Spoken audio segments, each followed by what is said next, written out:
ou sejam bem-vindos, ok? Se sintam à vontade.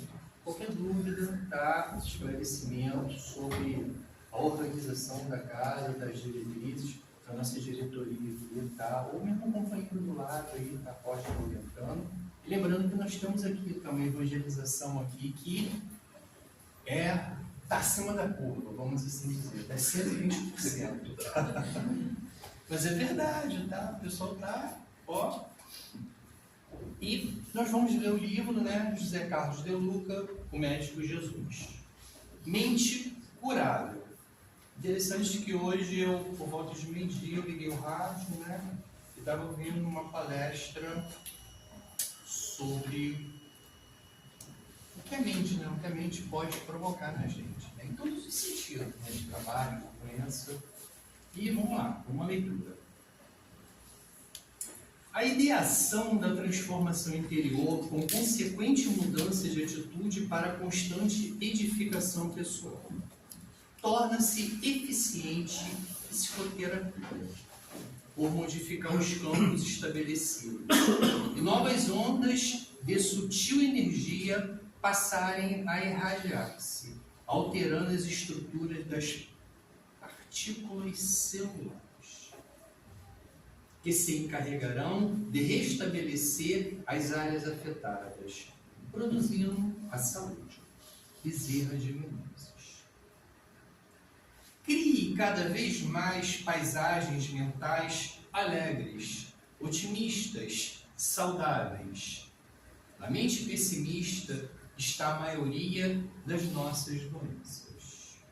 A mente pode ser comparada a uma casa. A doença e a saúde são como duas pessoas que gostariam de morar com você e que têm gostos muito diferentes. Ao contrário da saúde, a doença não aprecia casa limpa, arejada, enfeitada de amor e paz. Existe grande diferença entre ser doente e estar doente. Cuidado com isso. Quem se julga um doente define a própria natureza, algo permanente e, portanto, com reduzidas chances de mudar. Mas quem está doente revela uma condição momentânea, passageira. Quem é permanece. Quem está deixará essa condição a qualquer momento. Jamais pense ou diga: eu sou doente. Diga apenas: eu estou doente. E na mente que fazemos essa diferença. A pessoa que se enxerga doente acredita que sua natureza é assim, como se a doença fosse a pele que revestisse seu corpo. Ela cria toda uma atmosfera enferma, pois se comporta como um doente, veste-se como um doente, fala como um doente e pensa como um doente. Diria que nesses casos os prognósticos de cura são impossíveis se a pessoa não mudar a percepção da enfermidade em sua vida. O ambiente que criamos em nossa mente definirá nossas chances de cura ou manutenção da enfermidade. Vamos arejar nossa mente com otimismo, boas conversas, boas companhias, leituras edificantes, música agradável, ideias fraternais e muito bom humor, pois com isso a saúde residirá conosco. Toda ajuda espiritual em favor da saúde depende da existência de um ponto de contato entre nós e as forças divinas. Nas curas que realizava, Jesus nunca prescindiu de um mínimo de colaboração dos enfermos. Ele exortava a todos que o buscavam o exercício da fé e a necessidade de uma conversão de vida. A providência divina jamais nos favorecerá com alguma cura sem que perceba em nós o brotar das sementes da transformação interior. É preciso haver alguma ressonância entre nossa vibração e a vibração divina. Um ponto em comum que nos ligue por semelhança às forças curativas. Deus é o auxílio constante, exatamente neste instante. Ele o inunda de energias amorosas, aptas a curá-lo. Mas será que já nos colocamos em condições espirituais para recebermos a cura? É preciso haver alguma ressonância entre a nossa vibração e a vibração divina. Um ponto em comum que nos ligue por semelhança às forças curativas. Grande reflexão, né? Então, Senhor, e a todos, né? A gente agradece o fundamento dessa reunião, tá? Vamos elevar nossos pensamentos, né? Deixar nossas adversidades, nossas dificuldades nesses 40 minutos aqui que precede, tá, a palestra, e vamos aqui prestar toda atenção, né? Porque com certeza vai nos servir como auxílio, como muitas vezes reeducação no nosso caminho. E também pensamos, né, no planeta, nos governantes, de todo esse globo terrestre, que olhem mais pelos necessitados, que não tenham tantas diferenças, tantas diversidades entre os homens, que as leis que são criadas ou alteradas sejam para o bem real da humanidade. E assim clamamos, né? E agora um tom bacana que contagie mais ainda esse ambiente, né? Aquele mantra que a gente, ou que quase todos falam diariamente, né? E se inicia assim: Pai nosso que estás nos céus, santificado seja o vosso nome. Venha a nós o vosso reino. Seja feita a vossa vontade, assim na terra como nos céus. O pão nosso de cada dia nos dai hoje. Perdoai as nossas ofensas, assim como nós perdoamos a quem nos tem ofendido. E não nos deixeis cair em tentações, mas livrai-nos de todo mal. Que assim seja, as melhores vibrações dos palestrantes.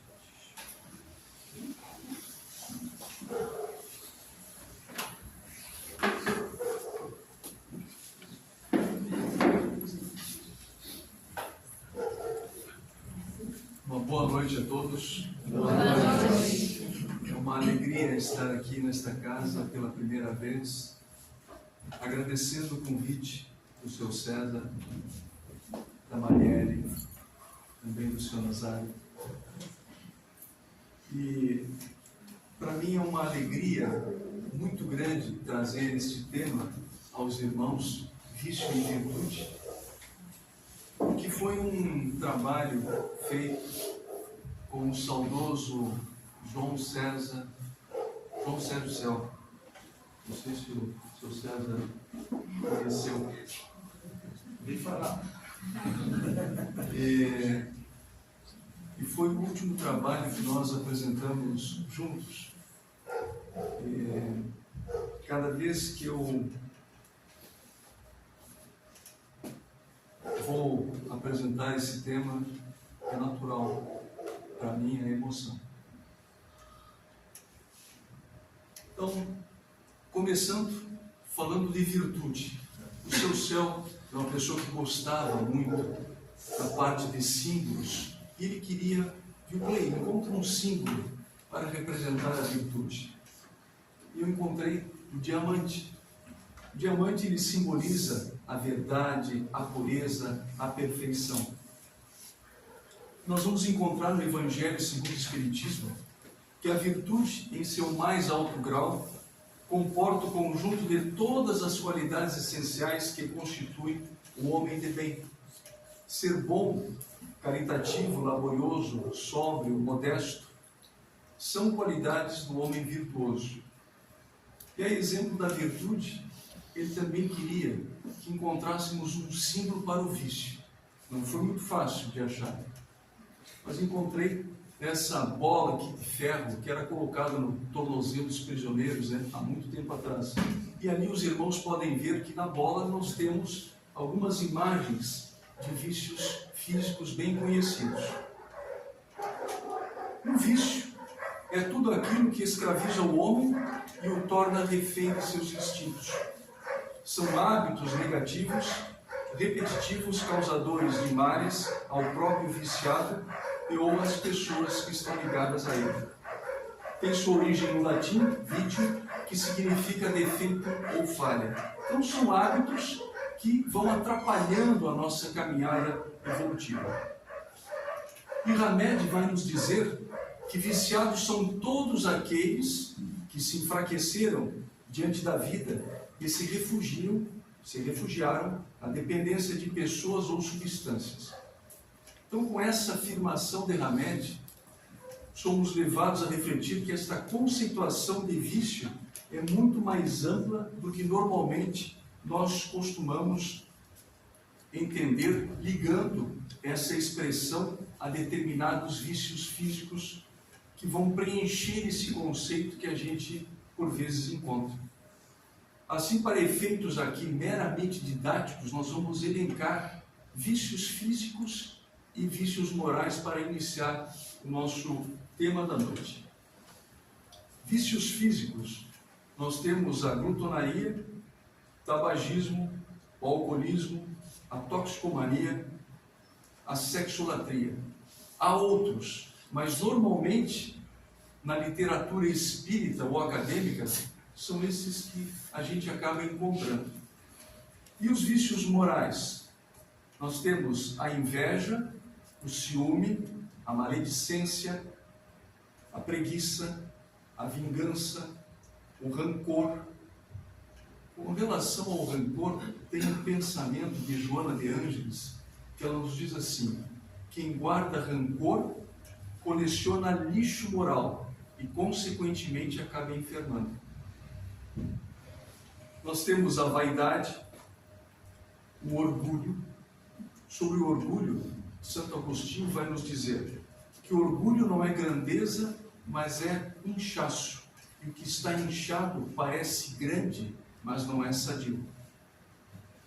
E do egoísmo, Santo Agostinho também vai nos mencionar: se o homem soubesse as vantagens de ser bom, seria homem de bem por egoísmo. Vejam que pensamentos interessantes nos traz Santo Agostinho e Joana de Ângeles. Os vícios são fugas psicológicas de nós mesmos, fugas das nossas imperfeições, as quais não suportamos enxergar.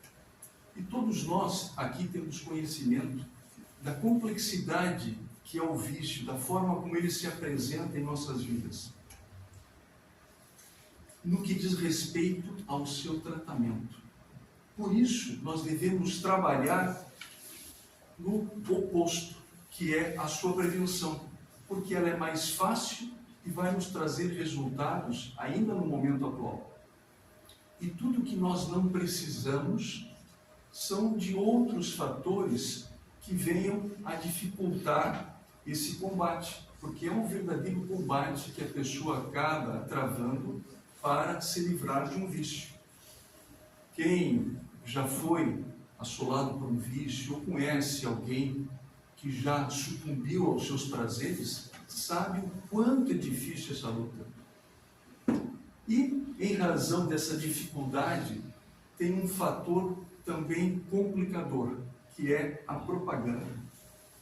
Vejam o que Joana de Ângeles vai nos dizer nesta obra, Conflitos Existenciais.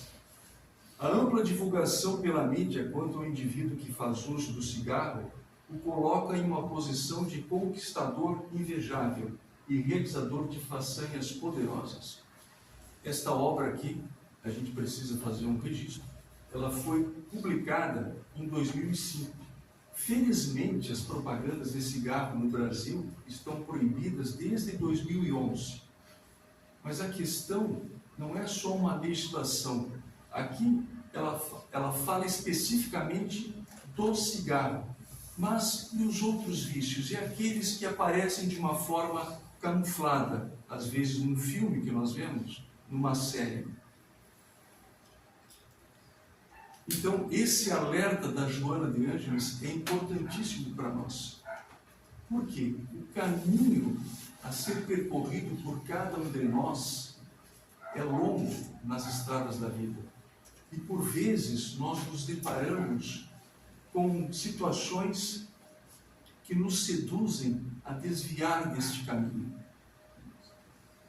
E que estão ali mascarando verdadeiros precipícios que estão prontos a nos engolir. Eles se apresentam para nós como falsos apoios, mas na verdade não nos auxiliam em absolutamente nada. Muito pelo contrário, ampliam às vezes as dificuldades que nós temos. Somos, meus irmãos, tão maltratados pelo vício quando acontece que temos dificuldades, por vezes, de retornar para essa estrada da escola da vida que foi preparada para cada um de nós com tanto carinho e amor. Muitas vezes, nessa estrada, nós achamos que tem muitas pedras. As pedras aqui representando as nossas dificuldades, as vicissitudes da vida. O que por vezes deixamos de apreciar em cada uma dessas pedras é que por trás de cada uma delas pode ser que tenhamos uma prova que precisamos rever. Podemos conter um irmão ao qual precisamos resgatar, ao qual precisamos perdoar ou pedir-lhe o perdão. O que por vezes nós acabamos deixando de observar e de nos atentar em relação a essas pedras pelas quais passamos é justamente a importância de cada uma nas nossas vidas. Por quê? Porque cada uma dessas pedras representando as nossas dificuldades são elas que vão ajudar a cada um de nós na construção de um importante castelo no futuro, que é o da nossa sublimação espiritual. E se o vício não é uma consequência, e não uma causa, devemos agir nas causas. Nos parece ser essa uma afirmação muito clara a todos nós, e que nos leva a pensar aonde estão essas causas, de que maneira devemos nos comportar, agir diante dessas situações. Aqui nós separamos 4 imagens que, vejam bem, podem, não estamos afirmando nada, mas que pode levar uma pessoa a ingressar num processo, a desencadear um vício. Vejam a primeira: briga entre casal na presença dos filhos. Que consequência pode ter na vida de qualquer um dos três? Quantas histórias nós já não ouvimos nesse sentido? A outra imagem: desemprego. Não faz muito tempo que nós tivemos uma pandemia e essa situação do desemprego se agravou. A outra imagem: uma criança rememorando ali alguma situação traumática que teve em algum momento na sua vida. A outra imagem, podemos pensar em alguém com depressão. O Brasil, segundo a divulgação do site hoje em dia, é o país com o maior número de pessoas com depressão na América Latina. Na época que os dados foram divulgados, eram 12 milhões de pessoas. Isso representa quase 6% da nossa população na época que foi feito o levantamento. E as causas, a busca, onde poderemos encontrar as causas que dão origem a algum tipo de vício? Para que possamos trabalhar um pouco essa parte do tema, o seu céu que gostava, como já frisei, de de representações, de fazer analogias, pediu que fosse feita uma analogia, que trouxéssemos alguma figura e não exatamente uma pessoa. E resolvemos colocar um prédio. Vamos imaginar uma pessoa aqui como sendo um prédio. O prédio está bonito, pintadinho, estamos bem. Só que em algum momento das nossas vidas pode acontecer uma situação semelhante à que nós vimos há pouco. E toda essa estrutura do prédio fica abalada. O nosso prédio não está mais tão bonito assim, apresenta rachaduras. E isso ocorreu em algum momento. E nós precisamos tentar descobrir, pois até então nós estávamos bem. E não é fácil nós encontrarmos a resposta. Por quê? Porque ela pode estar em qualquer ponto desta edificação. Pode ter ocorrido na fase de criança, adolescente, adulto, idoso.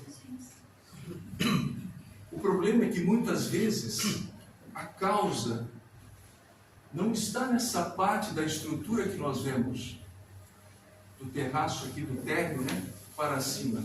Está em outro ponto da edificação. Está aqui na estrutura. Com licença, eu tinha isso, e a mamãe do bebê? Desculpa, tá? Porque ele está chorando. Desculpa, que não se tá? Que para nós aqui representam as nossas existências anteriores. Temos a certeza de que aqui quem já leu obras espíritas, já atuou ou atua no atendimento fraterno, ao se deparar com um irmão que veio em busca de um amparo em razão de algum vício, buscou tentar localizar em que fase da vida da pessoa isso ocorreu. E não raras vezes verificou que foi em algum ponto desta nossa edificação.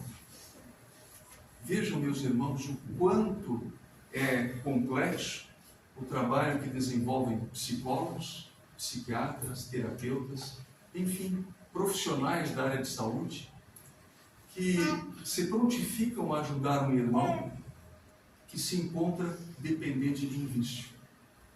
E esse desejo por auxiliar esse irmão é igualmente compartilhado, podem ter certeza, pelos trabalhadores desta casa e de todas as outras casas espíritas, religiosas, que buscam auxiliar quem chega necessitado. E nós aqui desta casa espírita temos uma visão como um todo, um pouco mais ampla, porque a gente sabe que abaixo ali do térreo tem muito mais. No Evangelho segundo o Espiritismo, lá no capítulo 5, Kardec, ao dissertar sobre as causas das atuais aflições, nos diz que as vicissitudes da vida são de duas espécies ou têm duas fontes bem diferentes. Umas têm origem na vida presente, outras fora dela. Emmanuel também vai comentar neste sentido, lá na obra O Consolador, a pergunta de número 45, é feito o seguinte questionamento a Emmanuel. A psicanálise freudiana, valorizando os poderes desconhecidos do nosso aparelhamento mental, representa um traço de aproximação entre a psicologia e o espiritismo? Em determinado trecho da resposta, Emmanuel vai nos dizer: somente à luz do espiritismo poderão os métodos psicológicos aprender que essa zona oculta da esfera psíquica de cada um é o reservatório profundo das experiências do passado de existências múltiplas da criatura. Vejam, meus irmãos, é com o espiritismo que conseguiremos compreender um pouco mais toda essa estrutura aqui da nossa edificação pessoal, culminando com resultados bem mais significativos.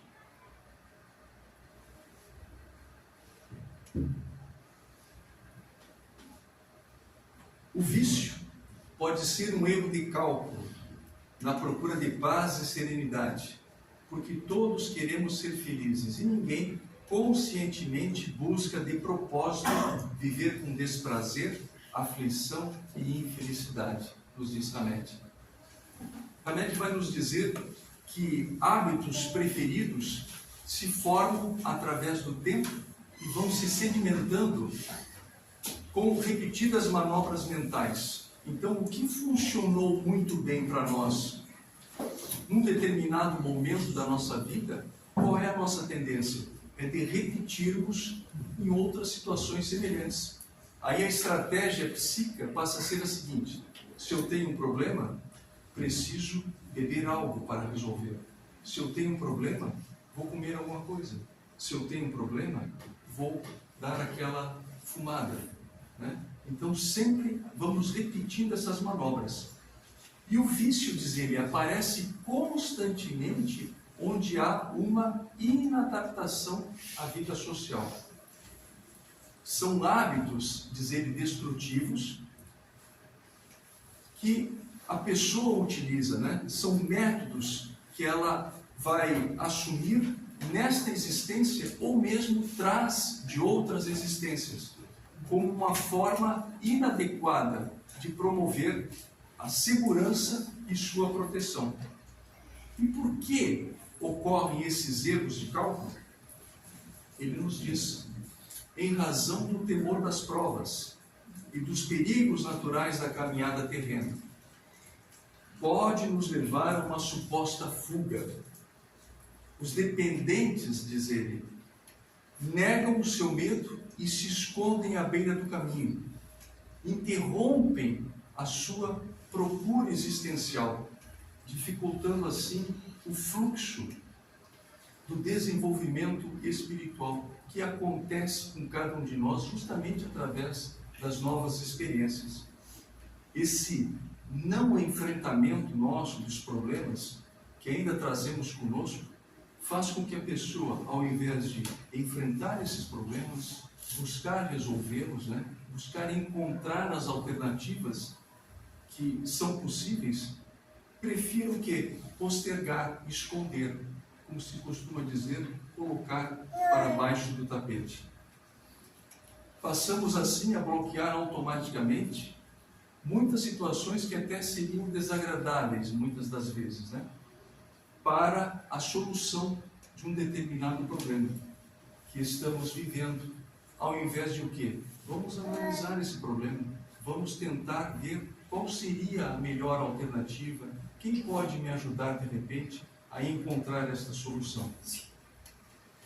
E essa fuga pode nos levar a adotar atitudes que pensamos que irão nos ajudar, que vão nos aliviar, mas que, na verdade, só servem para mascarar temporariamente a realidade daquele problema que estamos vivendo, né? E isso pode, evidentemente, nos levar a um efeito extremamente danoso, que é entrar no vício em nossas vidas. Consequências físicas. Aqui nós vamos elencar algumas consequências físicas que o vício poderá nos apresentar. Desajustes financeiros ou sociais. Então, a forte ligação que o vício passa a fazer parte da nossa vida faz com que essas áreas sejam muito atingidas. Aí a gente tem histórias de brigas, separações, falências e outras, né? Envelhecimento prematuro. Os vícios vão atingindo o nosso corpo em regiões mais ou menos específicas de acordo com a ação maléfica que um determinado vício acaba atuando no corpo físico. E aí, mais cedo ou mais tarde, isso vai refletir no corpo do encarnado, né? E isso vai atingindo as suas células, causando o envelhecimento prematuro. Doenças. Ramatiz vai nos alertar que a doença, em vez de ser uma desarmonia específica de um determinado órgão ou sistema de órgãos, é o produto de uma desordem funcional que afeta a nossa estrutura orgânica. é um estado mórbido, diz ele. E esse estado mórbido, ele vai iniciar, aonde? Justamente na perturbação do espírito. E isso vai refletir em todos os campos de forças vitais e planos de manifestação. Por fim, temos a pior situação envolvendo o vício, que é levar ao desencarne. Consequências. Aqui nós vamos discorrer um pouco sobre a influência dos vícios na nossa longevidade. Pegando aqui os 4 primeiros que nós vimos: glutonaria, tabagismo, alcoolismo e toxicomania. Qual é o efeito que ele vai ter no encarnado? Então, esses vícios produzem a eterização da substância para o perispírito, temos a liberação de energia vital, intoxicação e degradação do perispírito, com a perda do nosso tônus vital. E essa eterização, ela é absorvida pelos espíritos, né? Levando à parasitose e à indução ao vício. Essa absorção que os desencarnados acabam se utilizando, ela se apresenta de uma forma pequena, eles conseguem absorver muito pouco. Então, lançam mão de um recurso, que é justamente a indução ao vício, fazendo com que o encarnado viciado acabe aumentando a sua ração diária. É desta maneira. Nós temos a sexolatria, também vamos ter liberação de energia vital, também afeta o nosso perispírito, com perda de tônus vital. Também temos a absorção pelos espíritos e também é a mesma situação envolvendo a parasitose e a indução ao vício. Vícios morais. Temos a geração de energias densas como consequências, danos a si e ao próximo, nos acompanham no plano espiritual, aumento da nossa densidade perispiritual, nos perturbarão no plano espiritual até o momento em que demonstrarmos o desejo de nos retificar no bem. E aqui muitos poderiam se perguntar: os vícios morais também são capazes de fazer com que tenhamos a perda de fluido vital? Para responder essa pergunta, tem uma obra que eu gosto muito, chamada Cartas e Crônicas. Lá os irmãos vão ver o capítulo 16, cujo título é Belarmino Bicas. Belarmino Bicas desencarna e, no plano espiritual, ele mantém contato com Humberto de Campos e pede para que Humberto de Campos narre a nós encarnados o seu relato. Ele desencarnou com 58 anos, 22 anos antes da sua programação. Dos 38 aos 58 anos, ele foi espírita. E durante esses 20 anos que ele foi espírita, ele anotou 16.386 exasperações. Então, era briga em casa, briga com a esposa, com o filho, briga no trabalho, discutia com a companhia telefônica, discutia e brigava na casa espírita. Então, esse era o alerta que ele fazia. Digam aos desencarnados que mau humor também mata. E a gente pode pensar, mas é uma coisinha pequena. Eu gosto de usar o exemplo daquela torneira que nós temos em casa e a gente vai fechar e o registro estragou. E a gente tenta e nada. Ela está pingando. O que a gente faz? Coloca um balde ali embaixo e lembra, eu vou ter que trocar o reparo dessa torneira. E aí nós saímos. No final do dia, nós voltamos com esse reparo para substituir. O que nós notamos? Que aquele balde tem uma quantidade razoável de água. E assim, nós também vamos perdendo o nosso fluido vital. Uma pequena discussão aqui, outra acolá.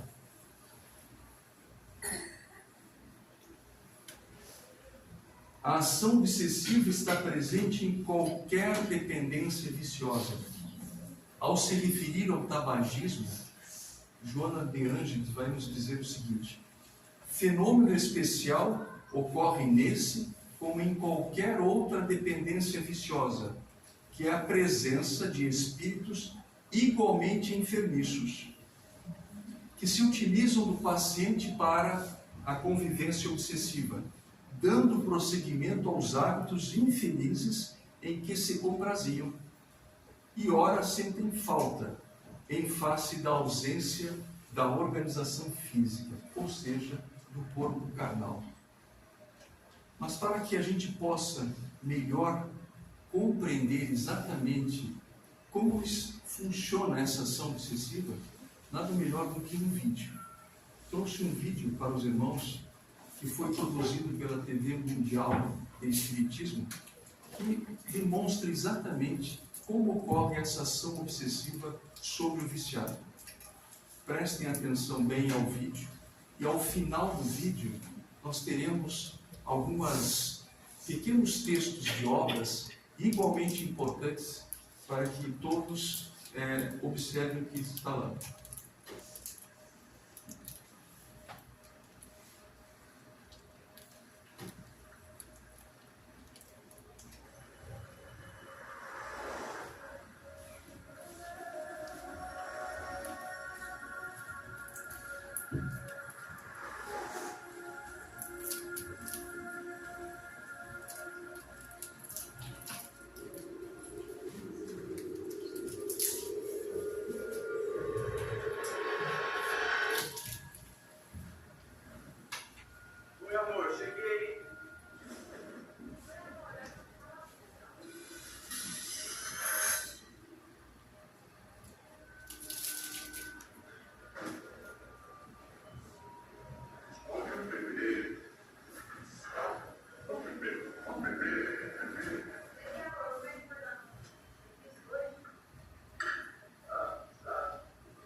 esclarece muita coisa para nós.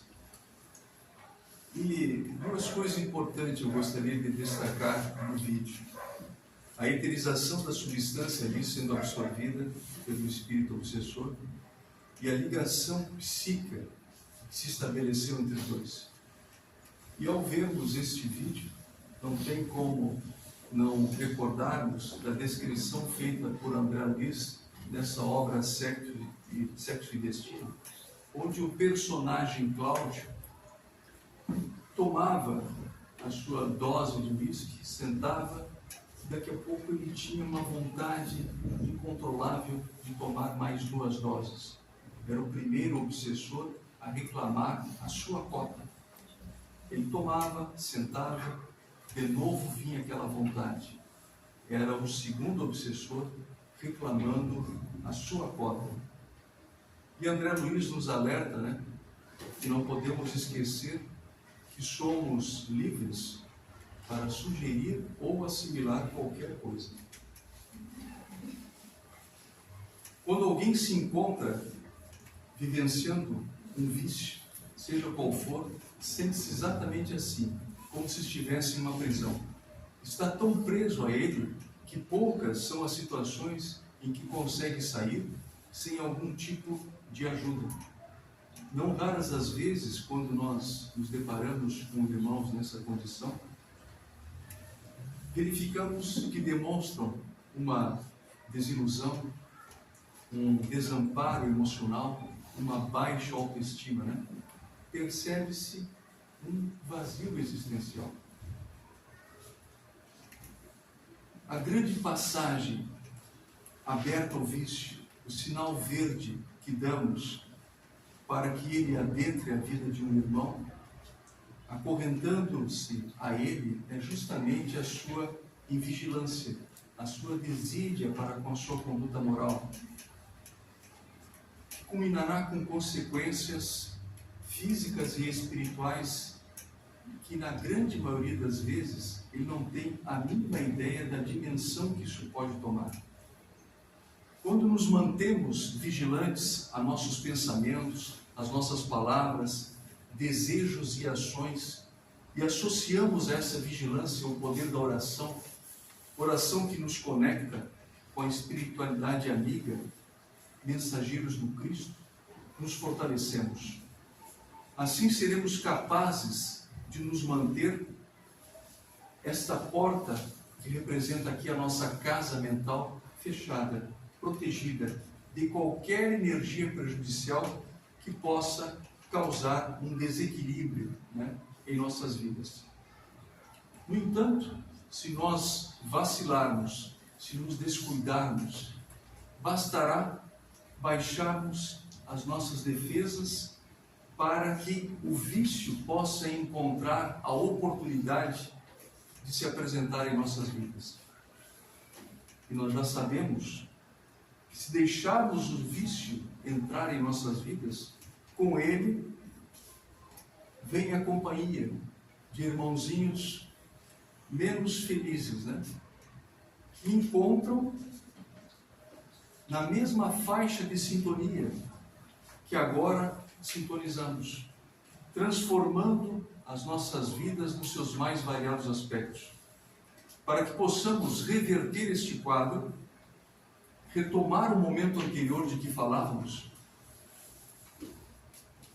Precisamos recorrer à oração como forma de nos proteger, de elevar os nossos pensamentos. Se formos abrir esta porta que representa a nossa casa mental, que seja para as virtudes que pretendemos desenvolver. Ele é o nosso modelo, o ideal que nos inspira. Ele é a bússola que veio para nos mostrar o caminho a ser seguido. Ele é o mestre que trouxe a mais importante lição que todos nós conhecemos pelo nome de amor. A libertação de que tanto necessitam esses irmãos se inicia justamente pela sua vontade. Joana de Ângeles vai nos dizer o seguinte: quando a vontade é bem direcionada, poderá superar os momentos difíceis que surgem confiando nos resultados futuros.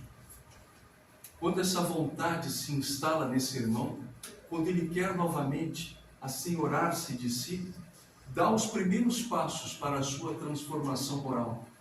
E essa transformação passa pelos nossos pensamentos. Pensamentos os quais devemos cuidar para mantê-los em equilíbrio.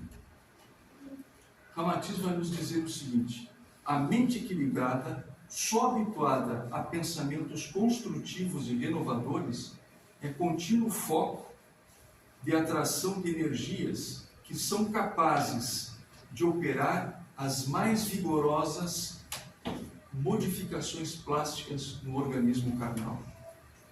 No entanto, quando um irmãozinho nosso se encontra sob um domínio do vício, ele está numa situação exatamente oposta à aqui mencionada por Ramatiz. Sendo incapaz de buscar um novo quadro em sua vida, de ir em busca dessa luz interior que é capaz de dissipar esse momento sombrio pelo qual ele está passando. Como falamos há pouco, em muitos casos se faz necessário o apoio de profissionais da área de saúde. Temos algumas especialidades nessa área que poderão auxiliar um determinado irmão durante um processo de libertação de um vício físico, por exemplo. Uma delas é associações, como por exemplo, nós temos aqui ali até um folder, eu percebi quando cheguei aqui na casa, dos Narcóticos Anônimos, mas tem outras associações como dos Alcoólicos Anônimos, quando o vício físico é o alcoolismo. São associações como essa muito importantes. Por quê? Esse irmão lá encontrará outros irmãos que compartilham com ele das mesmas necessidades, das mesmas angústias, que sabem exatamente pelo que ele está passando. Vejam, meus irmãos, que a libertação de um vício requer inúmeros atores sociais, todos voltados para o protagonista principal, a pessoa que está nesta luta para se libertar de um vício, talvez a maior do seu atual momento de vida. E nesse processo, na busca por essa libertação, surge um que é fundamental: a família. Nosso irmão está aqui em uma estrada que lhe mostra duas possibilidades completamente diferentes. A opção pelos verdes campos aqui, um lindo céu azul, é possível sim. E com a ajuda da família, esse novo recomeço se tornará muito mais fácil. Aliando-se neste auxílio, surge um outro importantíssimo, que é a religião. Nós sabemos o quanto ela é importante, o quanto nos fortalece, nos esclarece. Não acreditamos que este momento possa ser construído somente com o que até aqui foi mencionado, sem que esse irmão busque esta sua elevação espiritual rumo ao Pai, percorrendo os caminhos do conhecimento, da razão, da fé e do amor. E neste sentido surge a casa espírita, onde ele será acolhido com muito amor, onde ele será consolado, onde receberá os esclarecimentos necessários para compreender o seu atual momento, as possíveis causas e consequências. E finalmente onde ele será orientado para que passe a adotar daqui para frente uma nova postura em sua vida. Uma jornada muito menos conturbada do que até então estava vivenciando. Aqui descobrirá o quanto é importante também o trabalho que é feito em prol dos outros irmãos.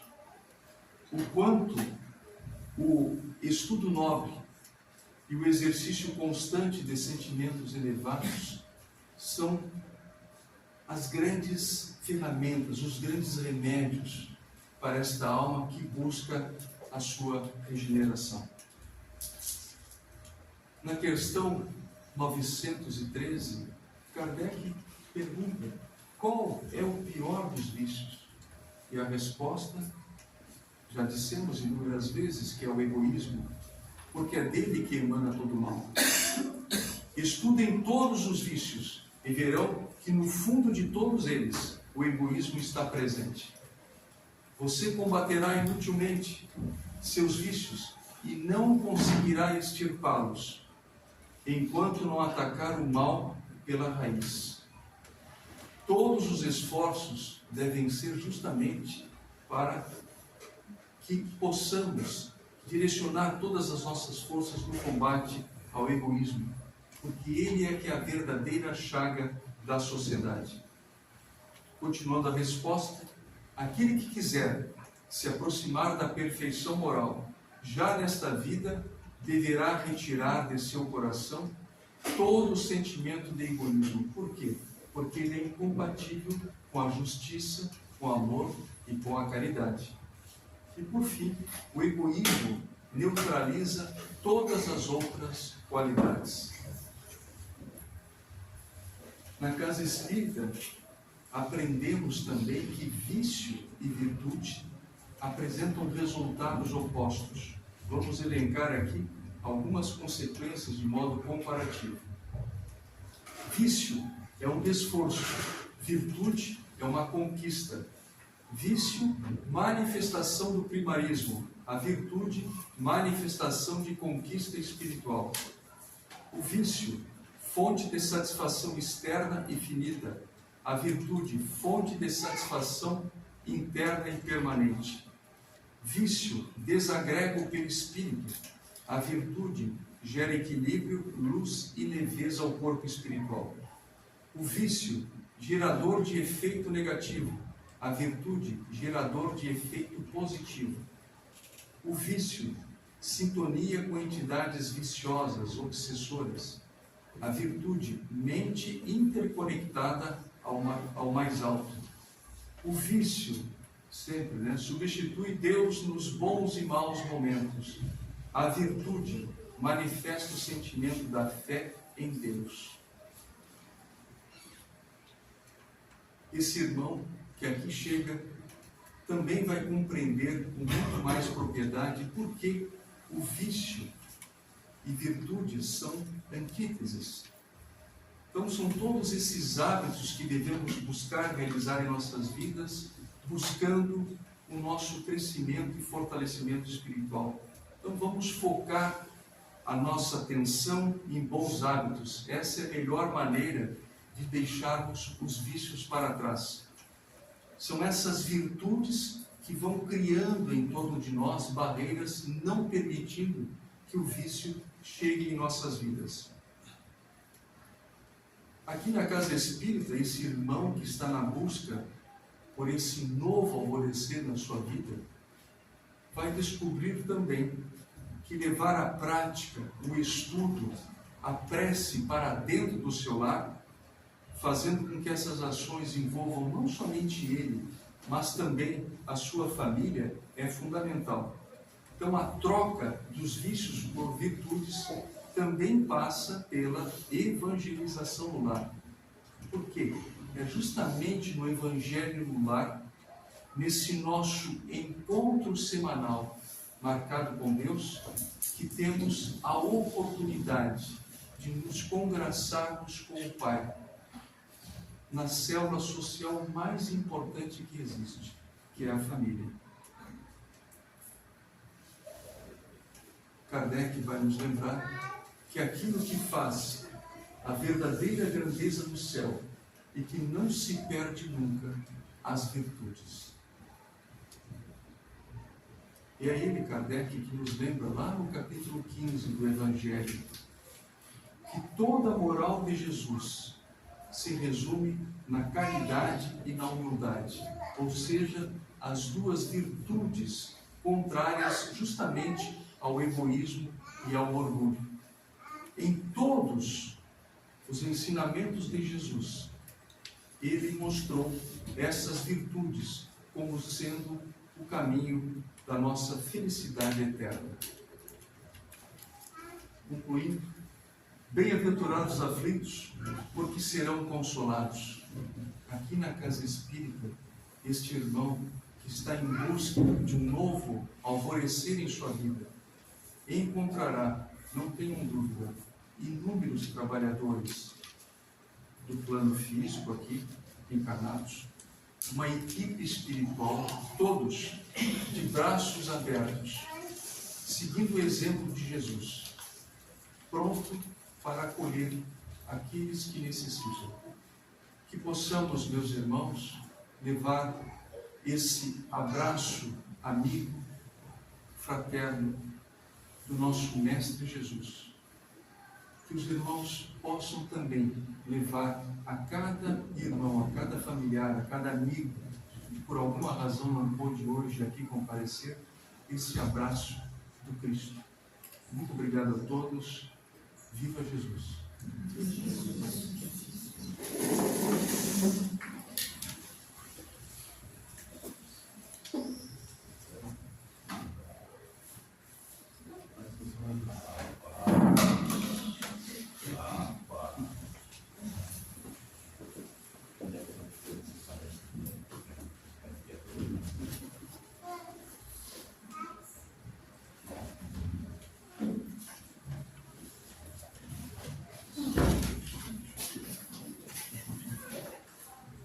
Me ofusquei.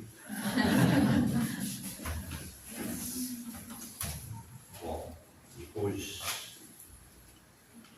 desse assunto maravilhoso trazido pelo nosso irmão, farto material para as nossas reflexões, não vamos deixar esse assunto se encerrar aqui, não. Vamos chegar em casa para botar cabecinha no travesseiro, vamos lembrar disso aí.